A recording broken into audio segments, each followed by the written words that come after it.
हम प्रभु परमेश्वर को धन्यवाद देंगे आज की सुंदर सुबह के लिए।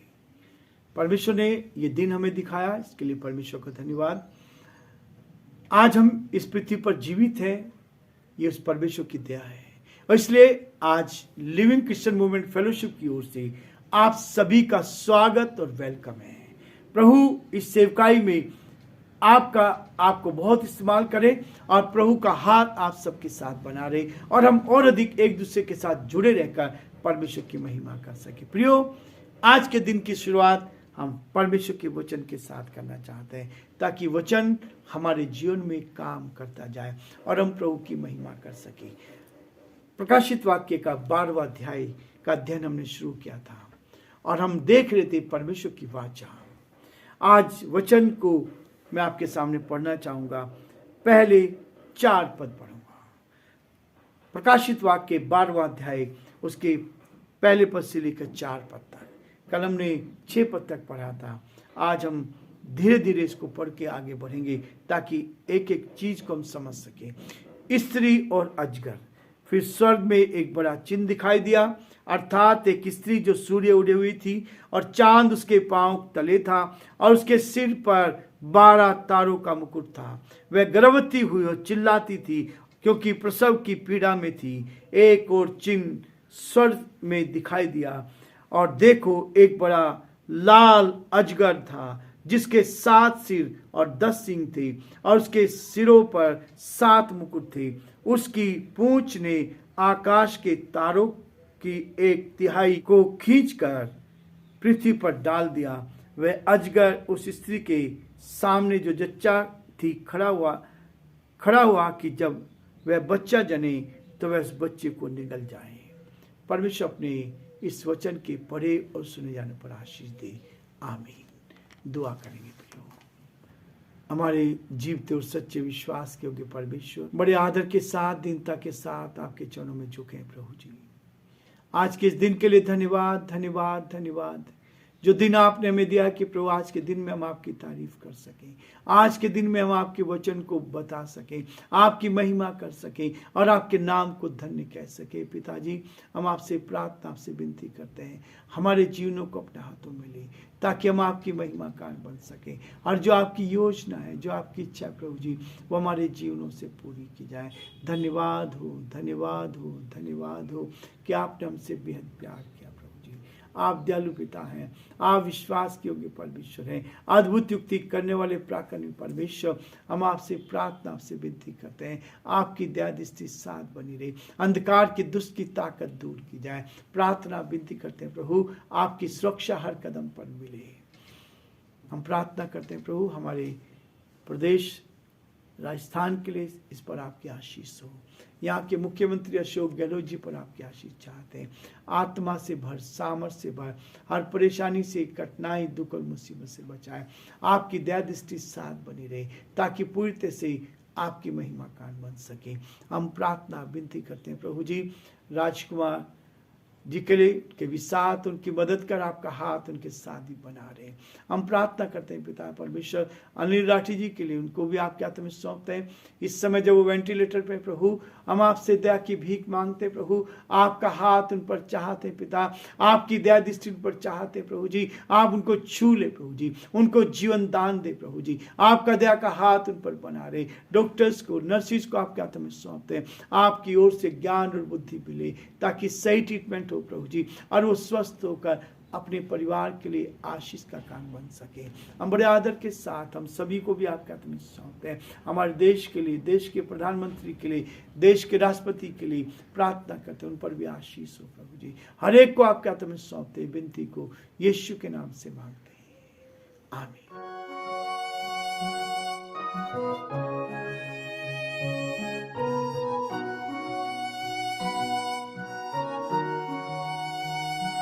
कलवरी के पास खड़ा हो, खून की धारा देखता जा, तेरे पापों का यही दाम दिया है मसीह यीशु ने।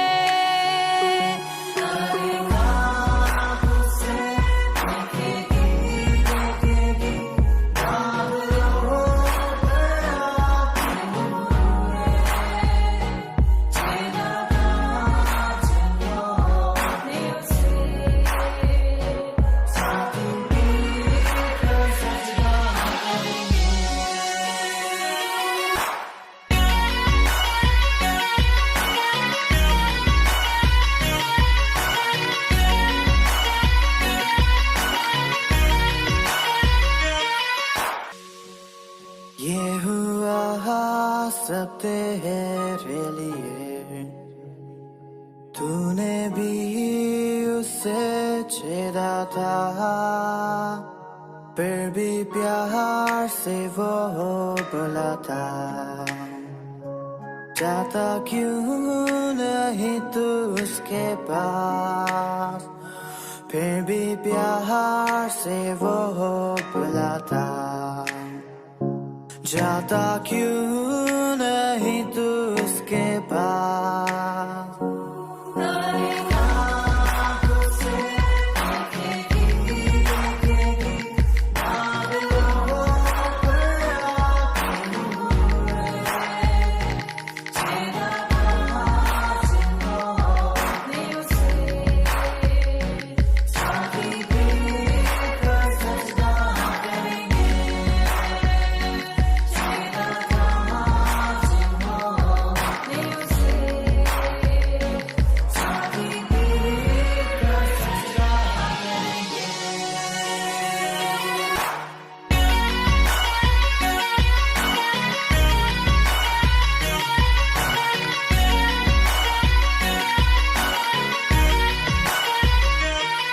जल्दी वक्त गुजरता जाता है, रात अंधेरी आती है।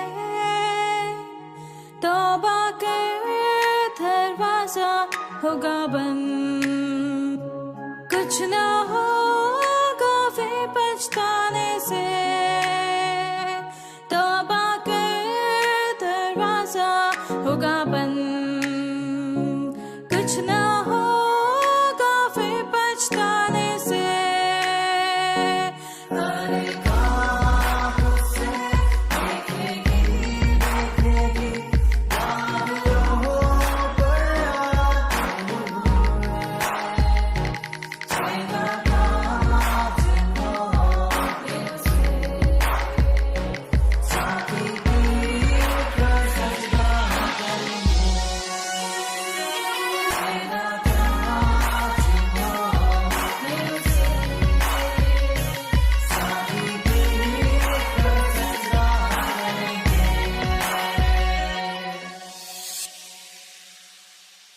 प्रियो, आज बुधवार है और प्रभु ने बुधवार के दिन हमें मौका दिया है कि हम परमेश्वर की महिमा कर सकें, उसके नाम को धन्य कह सकें।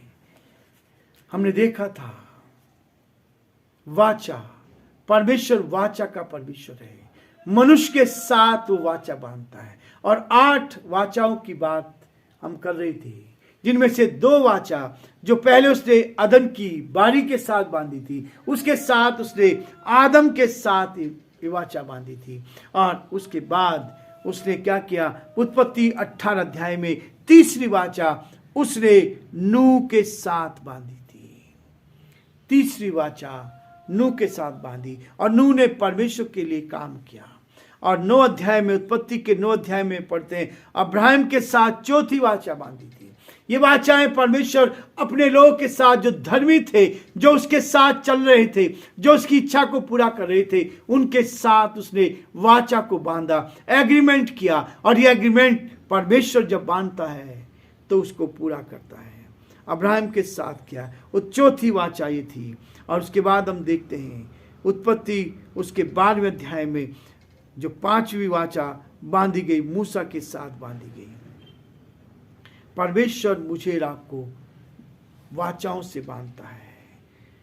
उत्पत्ति के 30 अध्याय में जो वाचा थी, और उसके बाद नूह के साथ जो वाचा बांधी थी, उसके साथ जो अब्राहम के साथ वाचा बांधी थी, उसके 12वें अध्याय में उत्पत्ति के, और मूसा के साथ 5वीं वाचा परमेश्वर ने बांधी थी, वो निर्गमन उसके 19 अध्याय में हम देखते हैं। एक एक समय पर परमेश्वर अपने लोगों को चुनता रहा, और जो 6ठी वाचा उसने पूरे इज़राइल के लिए बांधी थी। व्यवस्था विवरण उसका 30 अध्याय में ये वाचा पाई जाती। और 7वीं वाचा जो है पूरे इज़राइल के साथ बांधने के बाद 7वीं वाचा उसने, 2 शमूएल उसके 7 अध्याय में हम इस बात को पढ़ते हैं, दाऊद के साथ उसने वाचा बांधी।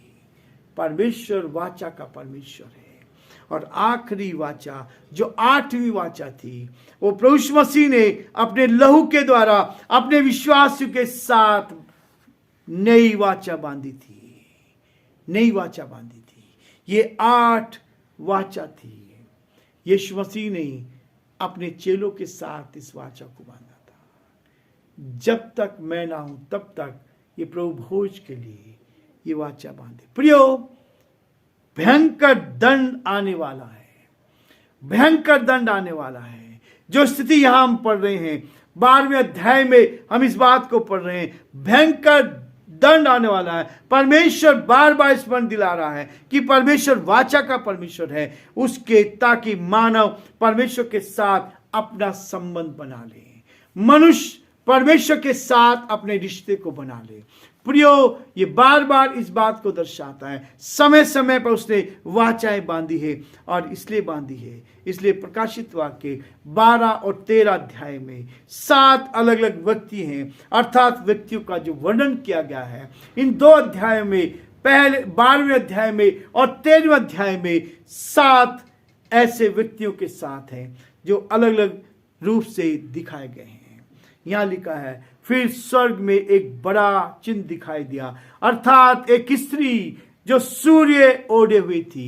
यह स्त्री जो है, यह इज़राइल को दर्शाती है। जो स्त्री का वर्णन दिया गया है 12 अध्याय के पहले पद में, यह स्त्री जो है इज़राइल को दर्शाती है। और उसके बाद लाल अजगर दिखाई देता है। यहां लिखा है कि एक लाल अजगर दिखाई दिया। 30 पद में, 12 अध्याय के 30 पद में कहता है, लाल अजगर दिखाई दिया।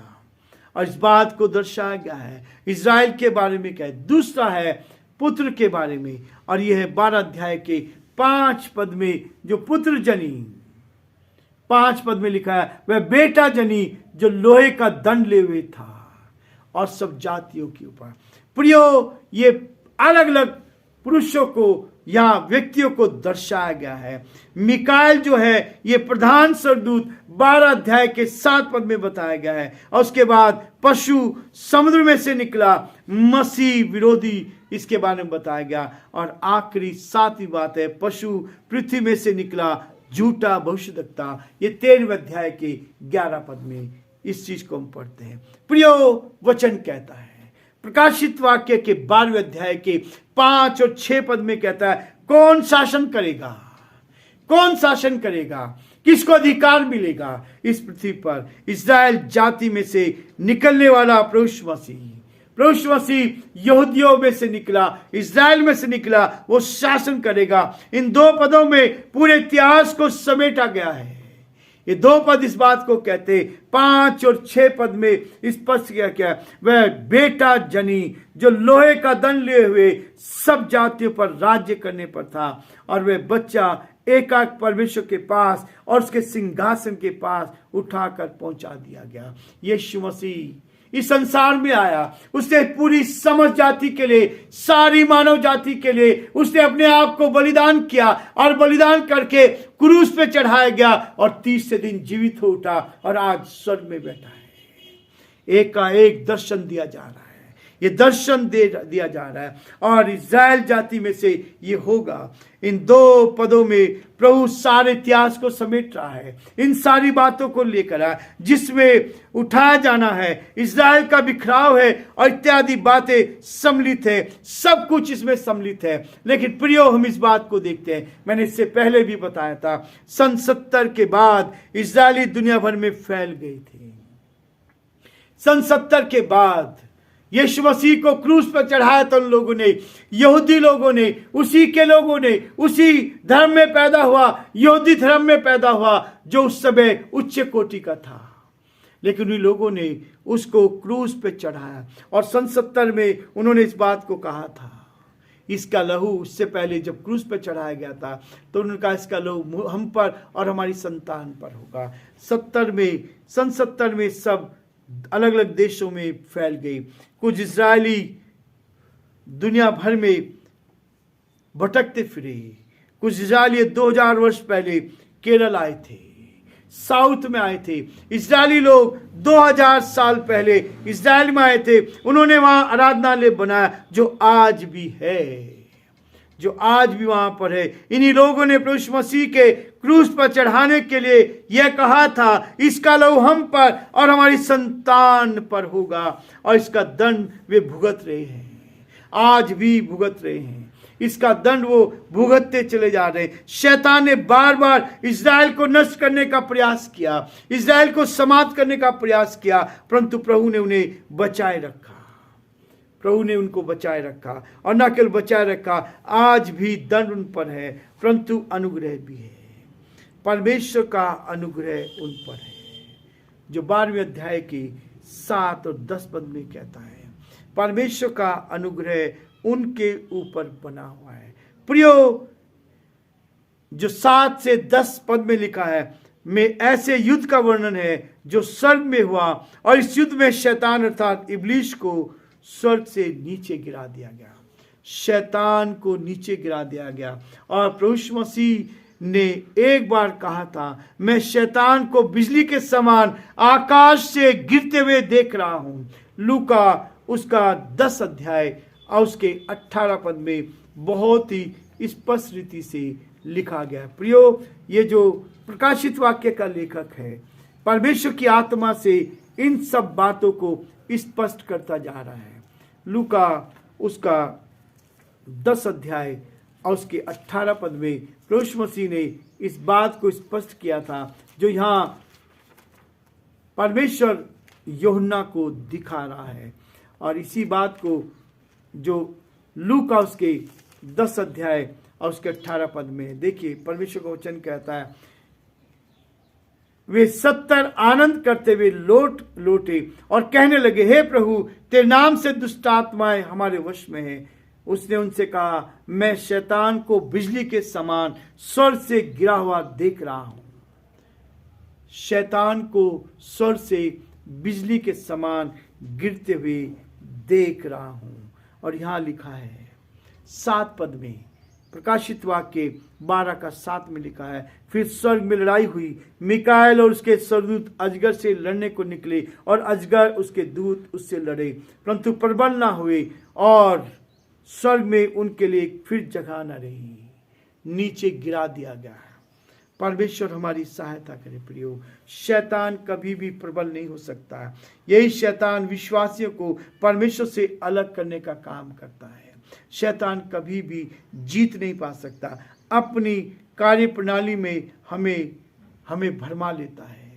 आदम और हवा से शुरू किया था, प्रभु यीशु मसीह तक, और आज भी लोगों को भरमाता है, और आज भी लोगों को क्या करता है, शैतान पर हम कैसे विजय प्राप्त कर सकते हैं। कल हम इस बात को देखेंगे। प्रभु हम सबको बहुत आशीष दे, और प्रभु का हाथ हम सब पर बना।